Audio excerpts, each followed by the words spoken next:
민주당 그 전당대 돈봉투에 이어서 이 지금 김남국 코인 뭐 게이트라고도 하고 이러는데 예전에 대표님 저도 잠깐만 저 코인 좀 잠깐만 좀 해야 돼요. 아 이게 말이 되냐고요, 그렇다고. 아니 뭐 그 국민의힘이 김기현 대표 체제가 와서 지지율을 계속 떨어지고 네. 최고위원들 여러 가지 망언 설악 이런 부분들이 있어갖고 징계를 먹고 이런데 지금 보궐선거가 예상돼 있잖아요. 최고위원요? 최고위원. 네. 그래서 이게 또 한편으로는 이 관심도 갖기는 해요. 왜냐, 과연 바꿀 것이냐. 친윤 지도부에서 조금 비윤 성격의 중량감 있는 이 최고위원으로 할 것이냐 아니냐. 어떻게 예상하십니까? 기준이 그게 아닐 것 같아요. 친윤이냐 아니면은 뭐 음. 연포탕 하기 때문에 비윤이냐 이게 아니라요. 친김이냐 이게 유일한 잣대일 것 같아요. 김기현 당대표가 자기 말을 잘 듣고 자기랑 호흡을 잘 맞출 수 있는 그런 사람을 선수에 관계없이 이번에 최고위원으로 단독 출마시킬 것 같아요. 아, 그럼 이제 김기현이 그 정도 자기 나름대로 그건 이제 영역이 있다고 보십니까? 대통령실을 되게 많이 설득하고 있는 것 같고요. 아. 왜냐하면은 당 지도부를 좀 안정화시켜야 된다라는 그런 명분을 갖고 어느 정도 설득이 좀 된 것 같고요. 대통령실에서 그렇게 큰 관심을 안 갖는 것 같아요. 야 이번에 우리 대통령실하고 호흡 맞출 수 있는 강한 친윤 의원으로 이번에 최고위원 이번 선정해야 돼 이렇게 요구를 안 하는 것 같아요. 그렇기 때문에 김기현 당대표의 재량권이 조금은 좀 늘어났다라고 볼 수밖에 없는데 배현진 사무부총장은 좀 다른 얘기를 하더라고요. 이번에 몇 분이 출마를 하게 될 것 같습니다. 그래서 단독 출마가 아니라 전국위원회에 오신 분들이 경선한다. 투표를 통해서 경선할 겁니다. 라고 배현진 사무부총장은 얘기를 하는데 저는 그러진 않을 것 같아요. 이분 또 나름대로 이렇게 이 자기 이 강한 면이 있는 사람이거든요. 고집 세고요. 이- 꿈도 커요, 대표님. 예. 꿈도 커요. 본인 내년에 총선 어느 정도 이기고 나면 바로 2027년도 대통령 선거 나가겠다고 지금 또 준비 중입니다. 아, 그렇습니다. 네, 꿈이 그러니까 자칫 잘못하면은 네. 그 꿈이 네. 정말 용꿈이 아니라 이게 비대위 출범 이야기가 이전에 많이 나왔잖아요. 왜냐, 제가 아까 이야기했지만 시뮬레이션을 걸었을 때 도저히 현재 당대표가 사실 총선에 큰 역할을 하는 것도 아니죠. 그렇죠. 대통령에 대한 평가죠. 그렇죠. 이 중간 평가 선거는. 그렇지만 어쨌든 당대표에 대해서 이게 당이 이렇게 지지부진하다 이럴 때는 뭔가 바꾸는 게 또 사인이잖아, 이게. 그러니까 이게, 그리고 비대위에서 여야 모두 재미를 많이 봤잖아, 선거에서.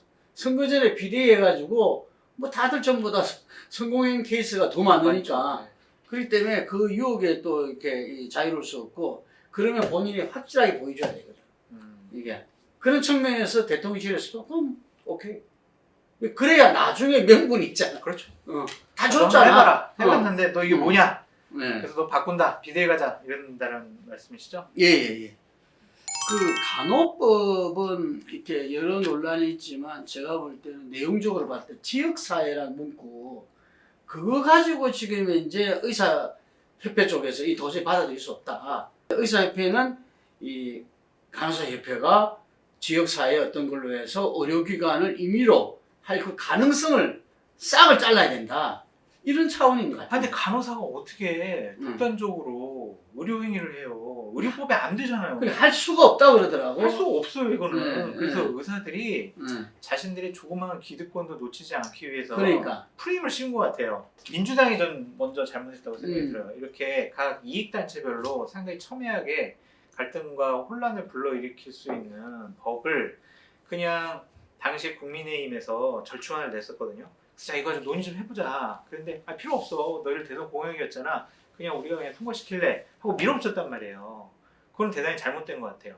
그러니까 민주당이 기본적으로 이 간호법을 통과시킴으로써 간호사들의 내년 총선에 있어서의 지지를 이끌어내기 위한 수단으로 이 법안을 강행 처리시키지 않았느냐, 저는 그런 생각을 갖고 있고요. 그렇더라도 국민의힘과 대통령실에서 지난번 대선 때 공약했었잖아요. 공약 집에는 없었다. 네. 공약지가 없습니다. 쇼츠 공약에는 당연히 있었고요. 당시 원희룡 정책본부장이 윤석열 대통령 이거 제정하는 거 적극적으로 지금 밀어주신다고 했습니다. 약속하셨습니다. 제가 확실히 챙기겠습니다. 라고 했잖아요. 그렇죠. 그런데 그거를 대통령이 공식적으로 얘기 안 했습니다. 약속 안 했습니다. 이런 식으로 넘어가려고 하는 것은 상당히 무책임해 보이고요. 저는 이번에 거부권을 행사하셨으니까 국회에서 재의결이 안 될 거예요. 안 되죠. 네, 그럼 여야가 좀 머리 맞대고 보다 합리적인 안을 만들어내시라. 왜냐하면 정치는요, 갈등과 혼란을 조정하는 게 정치 아니겠습니까? 지금 여야가 싸우고 서로 막 투쟁하기 때문에 갈등과 혼란이 더 확산되고 있어요. 이건 정치의 본질이 아니다. 제가 볼 때는 그대로 갈 것 같아. 그대로. 21대 국회에 넘어갈 것 같아. 그래. 총선 때까지 싸울 것 같아요. 맞아요. 총선 결과에 따라서 네, 그 다음 어찌 되더라도 네. 총선 때까지 이 프레임으로 갈 것 같아. 모르시는지. 예. 의사협회가 네. 너무 힘이 세고 맞아요. 너무 기득권을 네. 우리가 옛날에 의약분업도 지금 생각해 보이소. 네. 그 의약분업 지금 이 얼마나 잘된 제도입니까? 그렇죠. 근데 그때 그거 하면 난리 난다고 그렇죠. 약사들 보기를 갖다가 맞아요. 지금 간호사 보는 거나 마찬가지죠, 의사들은. 그래서 이 우리나라만큼 의사들이 이 다른 사람들 의료 영역에서 최소화시키고 모든 걸 자기들이 다 하는 나라가 없대요. 네. 어제 그 김윤 서울대 교수가 나와서 이 이야기하던데 백분 토론에서. 그래서 의사협회에 계신 분들이 이 신상진 지금 성남시장이 의사협회장 2번 했거든요. 그래서 그런 분들이 좀 나와서 정치도 많이 해보셨으니까 이제는 가진 사람이 먼저 내려놓는 게 그게 이 아까 말한 대로 갈등을 갖다가 해결하는데 가장 척경 아니겠습니까? 이게. 저는 의사들 다른 기득권 다 가져가라. 니들 하고 싶은 대로 해라. 근데 한 가지만은 좀 니들 양보해라라고 하고 싶은 게 있어요. 의대 정원 좀 늘리는 거 그건 또 안 하려고 그래요. 죽어도 안 하려고 그러잖아요. 예. 얼마 전 보셨잖아요. 소아과 의사 없어가지고요. 종합병원 새벽 5시부터 지금 줄 서고 있대요. 그 애들 지금 진료받으려고. 그만큼 의사가 부족하잖아요. 얼마 전에 지방에서 연봉 4억 4천만 원에 내과 의사 1명 초빙하려고 해도 안 온다잖아요. 의사가 지금 수도권에 몰리고 있잖아요. 그럼 의대 정원 늘려야죠. 지금 3,000명으로 딱 묶어놨으니까 지금 의사가 부족한 거란 말이에요. 예. 그 1,000명, 2,000명만 늘려줘도 지금 각 지방에, 지역에, 그리고 좀 비선호 학과 같은 경우에는 확실히 확 늘어날 수 있거든요. 외과 수술도 안 하려고 한다고 하잖아요.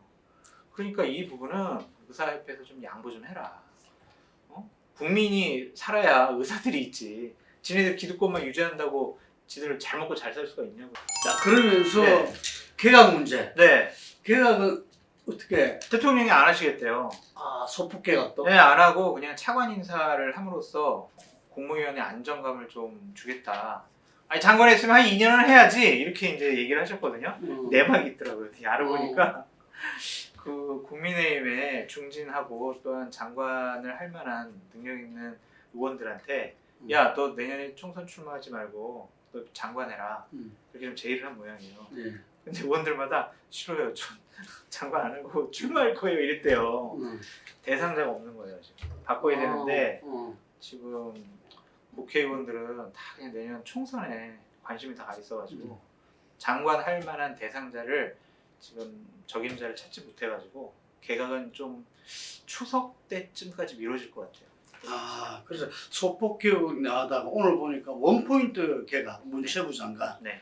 따로 딱 거론되는 게 아마 대상자에서 그래도 가장 많은 군이 국회의원인데 정치권에서 전부 다 좀 무섭겠죠. 네, 알겠습니다. 자, 민주당 그 전당대 돈봉투에 이어서 이 지금 김남국 코인 뭐 게이트라고도 하고 이러는데. 회장님, 대표님 저도 잠깐만 저희 코인 좀 잠깐만 지금 해야 돼야죠. 이게 말이 되냐고요, 김남국. 아니 뭐 본회의장에서는 한 건지 안 한 건지 지금 아직은 우리가 발견을 못했지만 상임위장에서 했다잖아요. 그때 한동훈 장관 청문회 때 15번을 주식 거래를 했다라는 거 아니에요. 근데 저는 김남국이 정말 나쁘다고 생각하는 게 뭐냐면 거짓말을 해요. 그래서 처음에 언론에서 상임위나 본회의 때 코인 거래 한 것 같은데 라고 했더니 아니요, 나 그런 일 없다고 법적 대응을 했다고 했어요.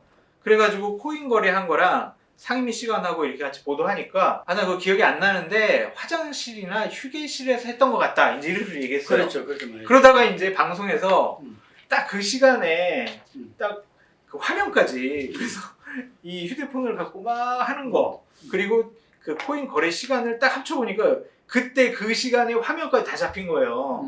그러고 나니까 죄송합니다. 잘못했습니다. 이래요. 그러니까 이런 거짓말쟁이가 어떻게 국민의 대변자가 될 수가 있어요. 이런 사람은 공직자면 안 되고 국회의원 하면 안 돼요. 정말 잘못된 사람. 그러니까 이건 국회의원 제명이 아니라 본인이 사퇴를 해야 되는 거야. 아, 국회의원 사퇴해야 되고요. 일각에서는 아니 국회의원도 대한민국 국민인데 투자하는 게 뭐가 잘못됐어요 이렇게 얘기하잖아요. 대한민국 국민 누구나 투자할 수 있고 투기도 할 수 있다고 보여지거든요 저는. 근데 공직자나 국회의원은 하면 안 돼요. 왜냐면 권력을 갖고 있잖아요. 그리고 정보가 있잖아요. 그러면은 자신의 투자가 돈벌이 수단, 정보를 이용해서 자신의 부를 더욱더 축적할 수 있고 늘리는 중요한 계기가 될 수 있거든요. 그러니까 옛날에 생각나는 게 YS가 92년대 대선 때 정주영 현대그룹 회장이 출마했었잖아요. 네. 국민당으로. 그때 굉장히 화를 내면서 그럼요. 어떻게 돈과 명예를 다 가지려고 하느냐, 권력을 다 가지고 하느냐, 맞아요. 그래가지고 끝난 다음에도 그 현대그룹이 굉장히 힘들었죠. 예. 근데 국회의원 한 명 연봉이 거의 한 2억에 가까워요. 예. 그리고 9명의 보좌진을 배치를 해줍니다. 예. 그래서 1년 동안 국회의원과 보좌진과 사무실에 들어가는 비용이 대략 8억 원 정도 돼요. 예. 그러면 4년 하면은 48, 32, 32억 정도를 그 국회의원한테 4년 임기 동안 나라에서 세금으로 지원을 해주잖아요. 왜 그러겠냐고요. 그냥 지 투자하라고 그냥 가끔은 시간 남을 때 아니면 회의 시간에도 코인 투자하고 주식 투자하라고 그렇게 배치해 주는 건 아니잖아요. 국민이 무엇 때문에 어려워하고 힘들어하는지 그것을 법과 제도로서 고쳐서 국민이 조금 더 편안하고 잘 살게 만들어 줘라. 너희들은 그런 일을 해라. 라고 나라에서 세금으로 도와주는 거 아니겠습니까?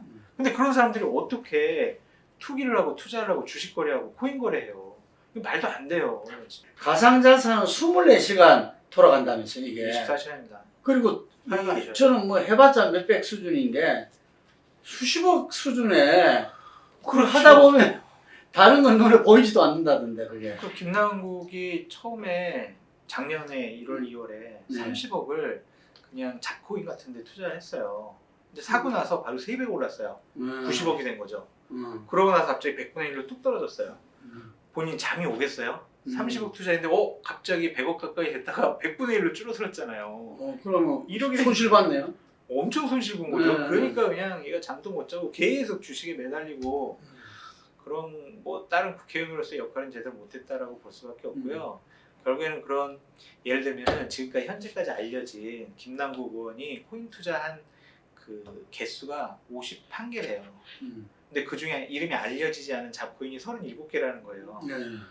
그러면은 얘가 내부 정보를 듣고 결국에는 투자한 거 아니냐 그런 의심을 할 수밖에 없고 그러한 부분들은 검찰 조사를 통해서 밝혀져야 되는데 무엇보다 직업 윤리라는 게 있잖아요. 공직자 윤리, 국가의 이익을 우선을 해야 한다라는 윤리가 있습니다. 그 윤리 의무예요. 공직자 윤리법에 이해충돌 방지 의무라는 게 있어요. 그 의무를 저버린 게 김남국의 행위다. 그래서 저는 저런 사람은 절대로 공직을 해서 합니다. 그러니까 이재명 대표는 엎친 데 덮친 격이네요. 그렇죠. 예, 전에 또 돈봉투 분들하고는 달리는 자기의 최측근이잖아요. 그래서 미래사무 부총장까지 시켰잖아요, 김남국을. 예. 그러니까 되게 아끼는 사람인 것 같고 일각에서는 이런 얘기가 있어요. 그냥 여의도에 떠돌아다니는 소문인데 아니 김남국 의원에 대해서 강력한 조치를 취하지 못한 것 그게 뭐냐면 처음에 윤리위원회 민주당이 제소를 안 했는데 오늘 오전에 제소를 했어요. 그렇죠. 그러니까 저희 같은 사람이 왜 제소를 안 하냐고 막 계속 얘기를 했었고 저거는요 탈당이 아니라 제명을 시켜야 돼요 민주당에서. 그러니까 제명을 받기 위해서 탈당하는 사람들에 대해서는 탈당을 중지시키고 제명을 한다라는 당원당규상 규정이 있거든요. 아, 그걸 윤호정 의원이 짚었다 그래요. 네. 그런데 그냥 이것도 제명을 안 하고 탈당을 그냥 용인한 것은 봐주기다라고 볼 수밖에 없거든요. 그럼 왜 봐줄까? 혹시 김남국 얘기를 듣고 이재명 당대표도 혹시 코인 투자한 거 아니야? 막 이런 소문도 있어요. 그래서 이러한 오해를 받지 않으려면 보다 더 강력한 선제적인 조치가 필요하다. 국회 정무에서 전수조사 결의안이 의원들이 다 있어요. 하고 결의하고 그다음에 권익위원회에서 조사받는 걸로. 그래서 본회의에서 네. 전 국회의원 모두가 그 결의안을 찬성을 하겠다고 하더라고요. 그러니까 결의안 찬성하지 말고 금융정보동의서 내가지고 그냥 코인 거래가 어떻게 됐는지 빨리 그냥 넘겼으면 좋겠어요. 지금. 결의안만 실컷 하면 어떡해요. 좀 모양 갖추기거든요. 그냥 우리는요 저 뭐 전수조사하는 거 반대하지 않아요 이런 건데 실질적으로 우리를 다 조사하세요 라는 행동으로 옮겨야 된다. 지금 우리 장사에 볼 때는 어떻습니까? 이재명 사법 리스크가 아니라 리더십 리스크다. 이런 문제 제기들이 이제 나오기 시작했거든요. 결단을 못 내린다. 일요일 날 있었던 쇄신 의총이 상당히 중요한 분기점이 된 것 같아요. 왜냐하면 이재명 당대표를 앉혀놓고 그 면전에서 당신 말이야 리더십이 부족해. 당신 그만둬야 되는 거 아니야? 의총 공개해. 이렇게 의원들이 상당히 적극적으로 얘기를 해요. 그렇다면 이재명 당대표에 대해서 저 사람을 드러낼 수 있겠다. 저 사람을 당대표직에서 몰아내야 우리가 내년 총선에서 이길 수 있겠다. 라고 생각을 하게 되면은 이건 의원들부터 들고 일어날 거예요. 저런 일들이 벌어지는데 지지율이 떨어지고 있잖아요 지금. 민주당의 당 지지율이. 그러니까 의원들이 내년 총선에 대한 위기감이 있는 거예요. 그렇죠. 그러니까 나가라. 당신을 당신 리더십 가지고는 총선 승리 못할 거다. 그러니까 빨리 어떻게 수습할 건지 어떻게 당을 개혁할 건지 플랜을 내놔라. 안 그러면 당신 쫓아낸다. 이러한 말이라고 봐요. 오히려 박용진 의원 같은 경우는 이럴 때일수록 당대표 권한이 강화돼야 된다.